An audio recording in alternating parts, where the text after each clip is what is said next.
Gwen is she seems to be quite an annoying character. She seems to be really asserting herself and inserting herself into any occasion, not necessarily considering what the feelings are. Maybe here Lucy and Andy really want to have a heart-to-heart, but she seems to be not getting the message. And so we have that great moment. Andy turns and says, "Shut up."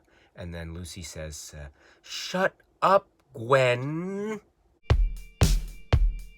One, two, one, two, one, two, one, two.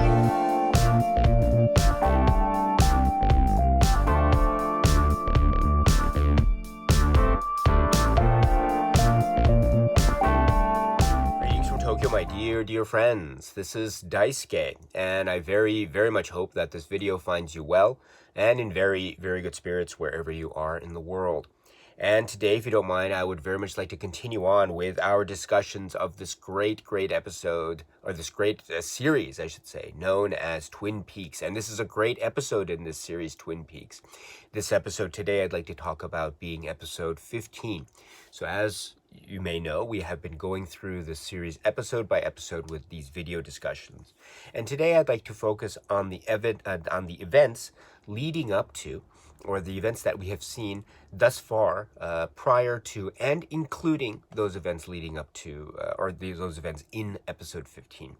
So let's focus on everything we've seen up to now and including episode 15, but let's hold off on any detailed discussion of episodes after episode 15. We might see some hints or echoes or clues or something that may or may not emerge later on down the line, of course. But anyway, let's focus our attention today on this great episode, episode 15. And I should say, too, that I don't hold myself out at all to be an expert when it comes to Twin Peaks. So I'm going to make a lot of mistakes, and I know I have. I'm going to try to fix those as much as I can. But I really must say I'm so sorry for any of the mistakes that I make, but I'll do my best, of course, to remedy those when I can. But while I'm not in any way an expert of Twin Peaks, I am a fan of the show. I have seen the show so many times, and I am so happy whenever there's an occasion for me to watch Twin Peaks again, like today. And so let us go right into this discussion of episode 15. And wow, yes, we have to remember we last left off with the very big events that took place at the end of episode 14. So we can say two things, Ben Horn, the arrest of Ben Horn, and of course the killing of Maddie by Leland, who seems to have been inhabited or possessed by this figure or entity who is referred to as Bob. So these can be said to be the two big events, and perhaps the latter, the killing of Maddie, being that's something that was really big that took place here in Twin Peaks, because it also is suggestive of the answer to the question, who killed Laura Palmer? So now, with all of that stuff happening, we go right into this episode 15, and indeed episode 15 opens with a reminder of this really almost earth-shattering event that took place in the previous episode. And we get the outside shot of the Palmer household, and we also hear a sort of muffled scream, and then we also hear some violent noise, like a bang or a thud or something. So it's really quite a disturbing way to open the episode. Now, let's keep in mind, too, this outside exterior shot of the Palmer household. And first of all, we have to remember, too, that the Palmer household looks like this now. Let's see if it continues to look like this on the outside now, or maybe it might change going forward. Who knows? But it might or might not change. But in any event, it's looking like this right now, the outside of the Palmer household. And also, a lot of things to happen outside of the Palmer household, like in the yard or in the driveway, or even shots of people like screaming outside of the household. I remember a few episodes ago, when Maddie and James were seen by Donna, and Donna leaves, and then James is out in front of the house screaming, right. And so and also we have this outside shot but we hear voices, we hear screams, we hear people from inside. And so let's keep this in mind too. Maybe there might be some further shots or moments down the line of the outside of the Palmer household, things happening on the outside of the Palmer household, people being seen, people coming to the door, and also maybe things being heard from the inside, and also people on the outside maybe doing or saying or making noises, etc. So let's keep this in mind. But first, it opens like this episode. Then we get to what we understand to be the next day, and some golf practice inside the living room. So this is a very interesting development, is it not? Very odd development as well. One would assume, therefore, that that the place was cleaned up. The aftermath of the crime was cleaned up, and so now we have Leland and maybe Bob too. We understand a little bit later in the scene there's a mirror sequence, and Bob seems to have been seen in the reflection. At least we see Bob in the reflection as viewers, so we understand that Bob is still there. So what does this mean? So we have Leland practicing golf, a lot of golf balls, and those balls are hitting the couch sofa or the sofa seat. And then we have the visit of Donna and James. And Donna and James look at this golf balls practice setup, and they kind of giggle to themselves. Things. Remember when they saw the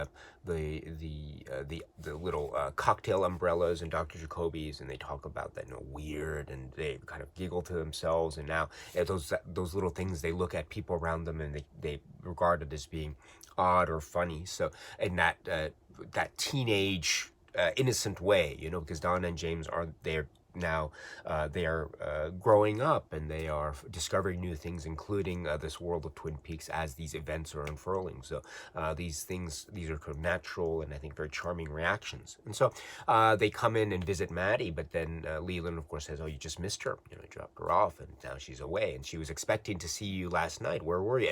And there's a little moment between Donna and James when Leland asks, "Why didn't you come last night?" And so they don't quite answer. So I don't know what that means, especially when you see James. He seems a bit embarrassed, if you notice. So I can assume, or one could interpret that maybe what might have happened is Donna and James might have had an intimate night. They might have shared an intimate night the previous night. And remember, the previous night they were together at the Roadhouse. The table, rocking back inside my heart, and then suddenly Donna cries quite almost uncontrollably, and so that they were together at that moment. And also, as we were indicating at the last episode discussion, this is the moment previous night was where they reconciled after their kind of strained relationship moment, with Harold and Maddie, etc. So this is where they reconciled. So one might imagine that maybe Donna and James were together, and they had an intimate moment or moments that night, and that's why that might suggest explain why James seems a little bit embarrassed at the question, "Why weren't you here last night?" So, but in any event, they understand, or they are now given the story that Maddie has indeed left already. So yes, so this is a kind of a development here. So no suspicion seems to be raised so far. Sarah's also heard. And so Sarah is talking about, the Glen Miller Club area reservation. And so that also prompts Leland to go and bring his golf bag out. But we also see, of course, that the golf bag includes a very detailed, chilling detail of a body. We assume that this is the body of Madeline hidden in the golf bag. It's a very scary detail. And he carries the golf bag out and puts it in the trunk of his car, the golf club. So, and then, of course, later we shall see, and just another thing, too, we see the detail of the mirror image of Bob. Curious detail, though. I don't know if I didn't hear it. I tried to catch it this time. I didn't hear anyone mention anything about the smell of something burning or any scorched oil smell. I didn't hear any dialogue mention about that. So not sure what that specifically, that kind of biological mechanism is when that occurs, that smell occurs. But in any event, Maybe it was there, no one mentioned it, I don't know. But in any event, Bob seems still to be there. And so a little bit later, when we have the idea of the driving of Leland with in the trunk of his car, a little bit later, of course, he's swerving, and there's the song that he's singing, which also, curiously enough, Cooper seems to be whistling the same song at the same time. Cooper and Truman are coming from the opposite direction, and he's swerving in the road, and he's stopped by Sheriff Truman. Gets out, and there's the scene between the two of them. Before we do that, get to that scene though in the street, we should also point out that there is the moment in the Great Northern where Truman and Cooper go to Leland, and they tell him the news about the arrest of Ben Horne, because this is another big event that occurred in the previous episode, right? Ben Horne was arrested because on suspicion for the murder of Laura Palmer, although charges have not been brought formally yet. So that is a kind of an issue here. And according to Jerry Horne, who is now serving as Ben's defense attorney, and so he has, there's maybe 24 or 48, he can't remember, right, hours until formal charges must be brought before they have to release him from custody. That's the rule, apparently, according to Jerry Horne. So in any event, yes, Truman and Cooper then tell Leland the news. They understand, or they still under the impression that Leland is Leland Palmer, right? Of course, we as viewers might know, we of course know otherwise, but Leland as Leland, or Bob pretending to be Leland, of course, takes the news. And remember, he killed Jacques Renault because he thought that, or, the story was that he thought that Jacques Renault killed his daughter. Well, now the news is Ben Horne has been arrested, and according to Sheriff Truman, there seems to be a lot of evidence that points to that conclusion. So now Leland gives the impression to these two that he is upset about this. Of course, now we as viewers understand differently. And of course, we have to then reevaluate everything that we have seen thus far of Leland Palmer and how he's reacted. For example, the reminding us of the killing of Jacques Renault.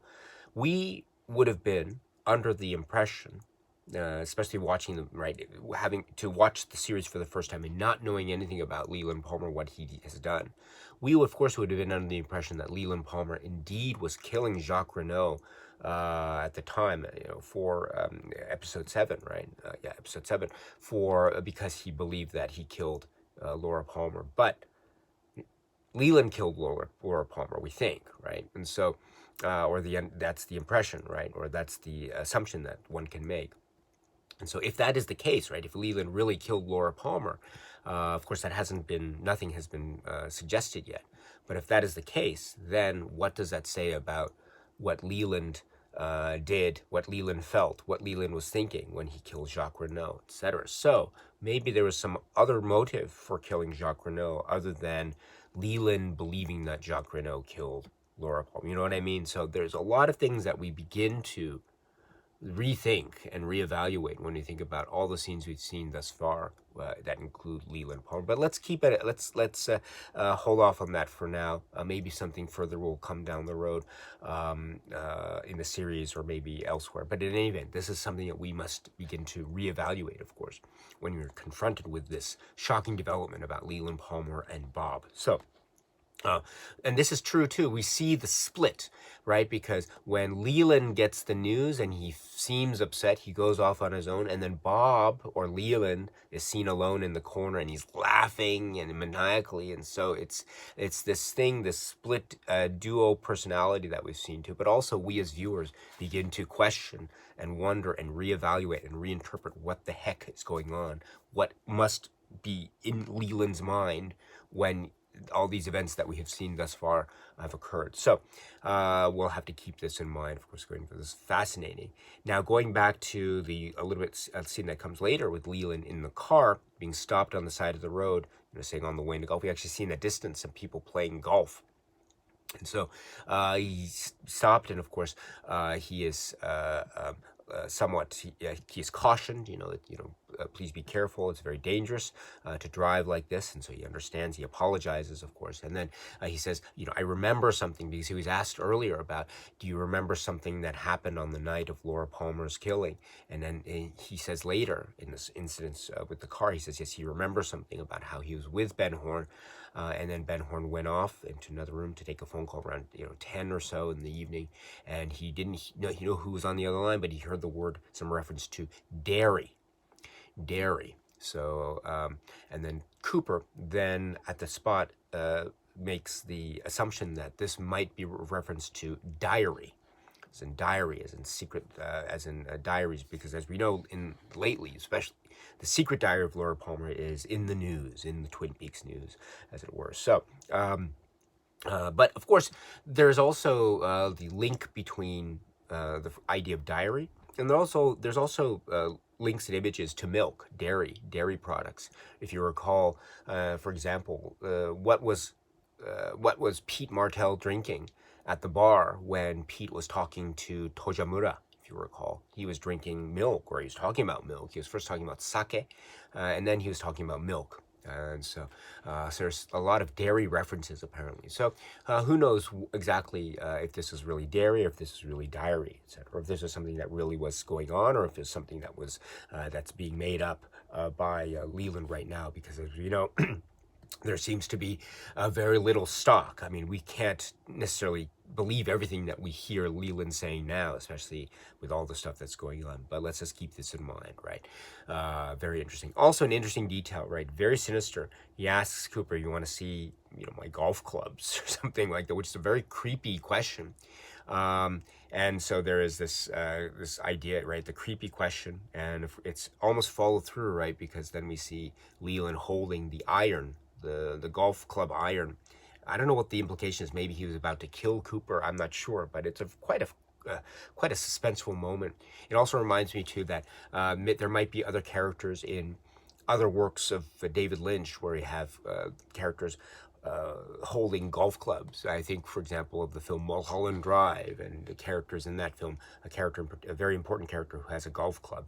But in any event, yes, it would be interesting to see that character and Leland Palmer maybe sitting together, having a cup of coffee or something, and having their golf clubs. But in any event. Now, of course, going back to the other elements that we see here in this episode. Of course, we see the Ben Horne element. We have Ben Horne's arrest, and now he's in custody, and Jerry Horne is now his defense attorney, and so there's all these developments going on there. And does he have an alibi? And Ben says he was with Catherine, right? So, and of course, they still are under the impression that Catherine is dead, having been killed in the mill fire. But of course, we as viewers and other people now in Twin Peaks, such as not Ben, but such as Pete Martell, know otherwise. And so, what does this mean? So Pete Martell comes into the sheriff's station. And Sheriff Truman is looking at the woodpecker, right? It's a great scene with Pete and Sheriff Truman with the woodpecker. I wasn't right. It's great to see Sheriff Truman's love of nature. Remember, Sheriff Truman was the one who told Cooper at the very start about the trees. Douglas firs, right? So it's that kind of love of nature that Sheriff Truman seems to have. And these little details come out. It's great, and that exchange between him and Pete is really wonderful. And so we have that aspect too. And then we have, of course, the element of Pete expressing his love of Josie, and I loved her, and Sheriff Truman, I loved her too. So they have that mutual bond, and it's also this weight that seems to be lifted off of Pete's shoulders, in a manner of speaking, right? Because now at this point, Josie is gone. And then also there's that exchange about who Jonathan was, right? According to this person who identified himself as Jonathan, right? According to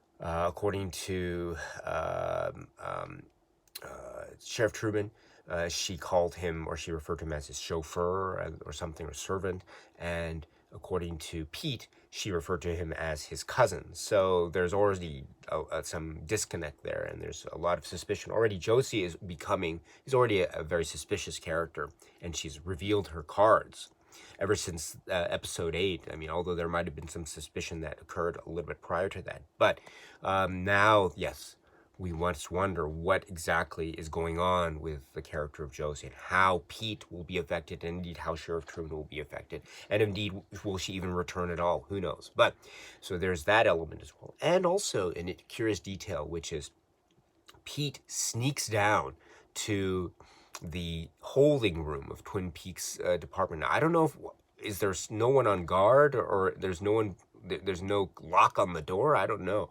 But in any event, Pete very easily walks in, looking around, seeing if no one's there, walks in, and he sees Ben Horne there in the cell, and he plays the tape recording of the voice, and this is Catherine taunting Ben Horne and saying, this is the deal. You must give back the interest in Ghostwood, the real estate. You must give back the interest in the real estate, in regards to Ghostwood, excuse me. And then the idea is if he gives back the real estate interest to Catherine, because apparently it was signed over because of the contract that was signed and that was given to him by Josie in the previous scene. And they had the scene with the keys, the key in the safe. I have the key in the safe. I have the key in the safe deposit box. Well played, Josie, right? So that interest was given over to Ben Horne. Well, now the idea is Catherine wants that back.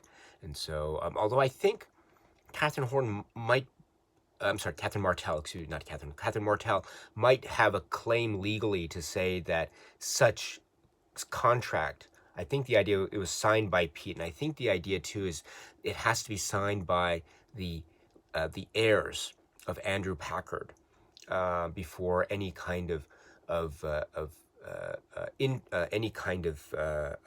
transfer of rights can take place. So I think, I don't know, if I were Catherine Martell's lawyer, I would say, you could probably just argue that the contract itself is ineffective, because indeed it didn't get the signature of Catherine Martell, right? So who is now, and then if she reveals herself to be still alive, then I think that would make the whole situation take care of itself. But in any event, this is more dramatic, I think. And I don't know what the specific details are of the contract, so I'm not sure. But here the point is that Catherine is making an ultimatum. You hand me over the rights, and then I will then appear and provide your alibi with regard to the killing of Laura Palmer. So otherwise, shows off. And that's the deal that's set forth in the tape recorder, I think. And then this sends Ben off in a fury and ripping everything, and the feathers and all this stuff. It's really quite sad. And then you see someone come in and saying what's going on. So now you have someone coming. But anyway, so that's the situation with Ben Horne. And of course, we have other situations and other revelations about family and backgrounds of characters in this episode, or we have furtherances of those. So one of those being Gwen. This is Lucy's sister, and the baby. And we see Andy's reaction to Lucy holding the baby. He faints in that wonderful moment. A little bit later, we see him with a little bit of an ice pack on his head in the sitting lounge of the sheriff's station. And Gwen is she seems to be quite an annoying character. She seems to be really asserting herself and inserting herself into any occasion, not necessarily considering what the feelings are. Maybe here Lucy and Andy really want to have a heart-to-heart, but she seems to be not getting the message. And so we have that great moment. Andy turns and says, "Shut up." And then Lucy says, "Shut up, Gwen." And so Gwen is very offended by this. And so she goes off and just says, takes the baby later. "Oh, let's look at mean Lucy," or something. So, and then we have that moment of the exchange about between Andy and Lucy, this revelation about how Andy seems to be cured of his condition of low sperm count, and so now apparently he thinks that he is right. He is the father of Lucy's unborn child. But Lucy doesn't seem to be taking this news very well. So apparently there is some other thing going on with regard to Lucy's child and Andy, and we'll see what transpires going forward. So it doesn't seem to be as clear cut as maybe Andy might have hoped to have been. But in any event, we have that connection between the two of them, and we'll see how that story develops. And also, we have the story too of Vivian visiting the diner, and Vivian being, we understand now, the mother of Norma. And Vivian too seems to be very much wealthy, and also she seems to be either a chef or a gourmet, or she's very like food. She understands food. She's very particular about cooking and the like. So she comes, and there's a kind of a friendly but still evidently tense relationship between Vivian and Norma. Maybe the tension is also coming from Norma more it is from Vivian, but in any event, we have this reemergence. And of course, Norma then reminds us about how there is a food critic that is coming to Twin Peaks, and so this is probably a reference to M.T. Wentz, but we have that element. And then, of course, Vivian introduces a man named Ernie. Ernie Niles, right, who is, she says that this is her new husband, who is into investments. And so he has a really wonderful coat, by the way. I love the coat that he wears. So we have the introduction of this family element of Norma. And of course, a little bit later, Hank comes in very, very late, according to Norma, I think about 48 hours. And Hank, she's very angry because he missed the shift. And Hank tries to give excuses, although we might understand why he might be late given certain circumstances that Hank ran into in a couple episodes ago. But in any event, yes, he's late. He comes back. He tries to get back into Norma's good graces. He kind of does, but anyway, Vivian's there, so he has met Vivian before, the prodigal son, long time no see. And yes, reference is made to him having been incarcerated, but now this is their reunion, Vivian and Hank. So, and then this leads to their dinner, 8:30 sharp at the Great Northern. And so we have the four of them, Ernie and Vivian, and Hank and Norma, eating and talking about, Vivian talks about the salmon. It could have done with a little bit more cooking, I think.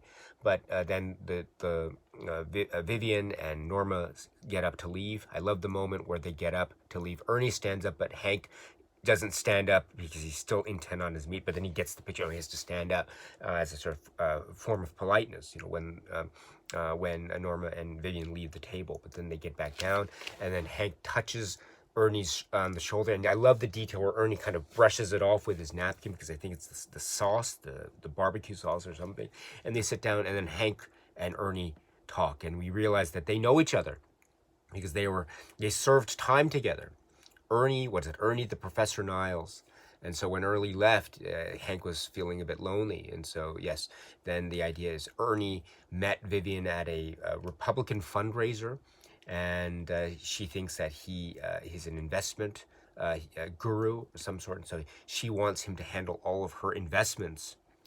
And so there's a little bit of reference to about what happened, that he's trying to tell the truth every time, and that, you stole from a congregation. No, it wasn't a congregation, it was a savings and loans. So, and so there's something suspicious going on here, but Hank seems to know this, and so Ernie says, don't tell anyone, will you? So then Norma and Vivian come back. So there's more intrigue afoot at Twin Peaks, is there not? So there's that element going forward with the characters there. And of course we have the situation involving Shelley and Leo and Bobby, the ever-evolving situation between or among them, and we have this explosion of food or or sauce or something again.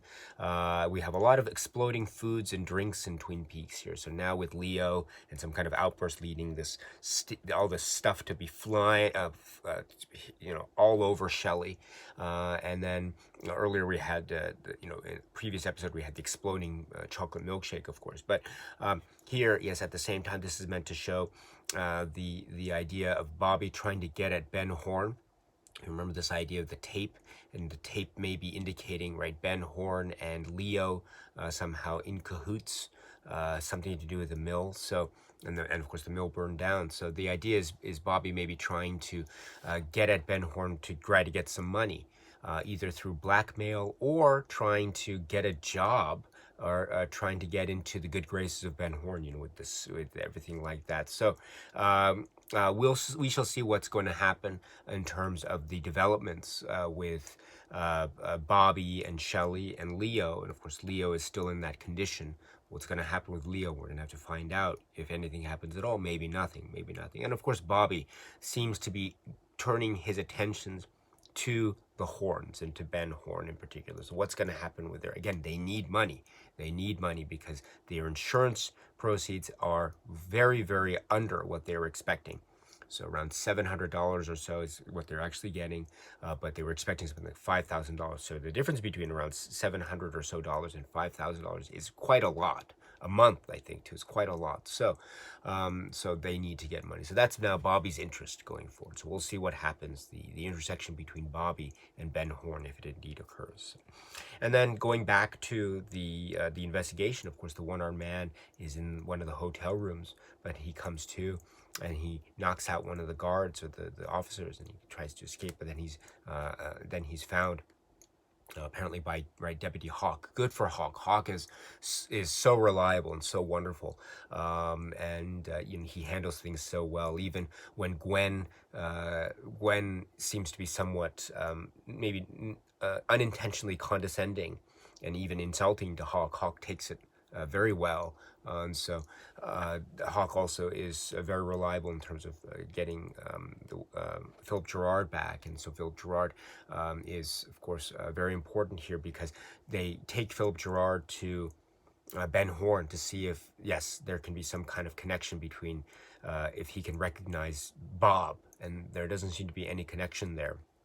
Or there doesn't seem to be any recognition there, so it's not quite clear, right? Of course, we know that Bob is not here in Ben Horne, at least we don't think so, because we understand that Bob is elsewhere, but they don't, and so they're investigating whether Bob is here. Bob doesn't seem to be here. So according to Jerry, are you still going to press charges or what? Are you going to make any formal charges or what? And so this riles up Sheriff Truman, apparently. And so Sheriff Truman then says that he formally charges Ben Horne for the murder of Laura Palmer. And so, yes, good for you, Jer. And then Cooper brings him out and he says, I think you should take that back. I don't think he killed Laura Palmer. And this is where there's a really powerful moment between the two of them, Sheriff Truman and Cooper, right? Because Sheriff Truman says, I've been with you all the way, Cooper. But I've had enough of this mumbo jumbo. There's evidence that against Ben Horne that he killed Laura Palmer, so that's what I have to do, and to that effect. And then Cooper, you would think that this might be a sign of like tension or stress between the two of them. Maybe this might lead to a new subplot, maybe the falling out between Sheriff Truman and Cooper, right? You'd think that might be the case, but Cooper, almost immediately, he sort of takes this in, digests it. You can see it on the look on his face. And he says, you're right, Harry. And he acknowledges that he's a visitor. And, sometimes he might lose track of that. So he respects Harry Truman's judgment here, which is wonderful, which is absolutely wonderful. We remember from the pilot when they first met, there was this kind of assertion of authority that Cooper actually made towards Sheriff Truman. He says, I'm FBI special agent, and there's sometimes we have to make sure that we understand each other in terms of the delineation of authority. And then Sheriff Truman at the time says, as we said, we're glad to have you here. So at that point, one could say that Cooper was asserting his authority at the start of the show or the pilot, whereas now Cooper is very much respecting Truman's authority, very much so. So I love that it's kind of a role reversal in a way, or maybe to describe it in a little bit different way, it's showing how much Cooper has become enamored with this place, Twin Peaks, and he's respecting this place, Twin Peaks. Not that he wasn't respectable before; he was very respectful at the start, but he just arrived, so now he's getting to know things even more. So I love that exchange, and I love that sense of respect that he gives to Sheriff Truman, who is now, they are friends. So, and that friendship is one of the key parts of the show, the key reasons why this show is so successful in my view, and indeed the view of others, I know. So it's wonderful to have that moment. And Sheriff Truman, he's just almost like surprised at this situation where he kind of won. So it's amazing. It's a really amazing moment. And of course, that still means that Ben Horne will be formally charged and he will still remain in custody, right? So he is now the prime suspect in the murder of Laura Palmer going forward, right? So speaking of Ben Horne, right, one of the reasons why he was arrested was because of Audrey, what Audrey told to Cooper about One-Eye Jacks and what happened there, and that situation from an episode or so ago. And so when Audrey comes to Cooper's hotel room later in the episode, right? She's there and she says a number of things. She says she wants to assure Cooper that, right, nothing happened with her and any of the people at One-Eye Jacks. I think the assumption is that, right, she's still very much attracted to Cooper, and so she's wanting to maybe tell him, maybe in this veiled way, that aspect, right? That she wasn't intimate with anyone. And so maybe that idea was, therefore, she wants to be intimate with Cooper. And I think Cooper's maybe getting the message, so he's still remaining quite distant to Audrey while still trying to keep her in the friend zone, if you know what I mean. At least that's the feeling in the air. And she's on his bed, and she's saying, was asking about her father and the relationship between her father and why he was arrested and what's going on here. And then there is a call that comes in, and it's a pretty serious one because we see how Cooper reacts. He says, Audrey, go to your room, lock the door. Something serious has happened. And what has happened? Well, we see moments later in the scene, or in the episode, we see what happened. We see that it's a nighttime setting, and police and sirens going off everywhere. Cooper and Truman go, and they discover that indeed there's a body, and the body is that of Maddie. The body has been discovered. So this is, again, very much an echo to the discovery of Laura Palmer's body, with the plastic and the face of the dead person, and the lights and shining. Of course, the discovery is happening in a different time of day. With the discovery of Laura Palmer's body, it was in the morning hours, whereas here it seems to be the nighttime or evening hours. So that's one difference. And of course, maybe the setting is slightly different. That being said, the other sort of details, I think, are hauntingly similar, very chillingly similar. So, and this is how the episode ends. Again, another cliffhanger. What will happen with the mystery going forward? All right, so that's, as I say, there's a lot going on here in this world of Twin Peaks, and a lot of developments, a lot of shenanigans, a lot of details emerging, coming forth, and then a lot of steps in the direction towards what will happen in this mystery of the killing of Laura Palmer, of course. So we shall have to stay tuned for more episodes, right? Let us do that in other video discussions. So, but for now, yes, please continue to be happy and healthy and well, my dear friends, and please keep on watching a lot of great TV shows like Twin Peaks. So much to watch here, and it's really fantastic. So, all right, so I'll see you at the next one, my dear friends. Until then, cheers.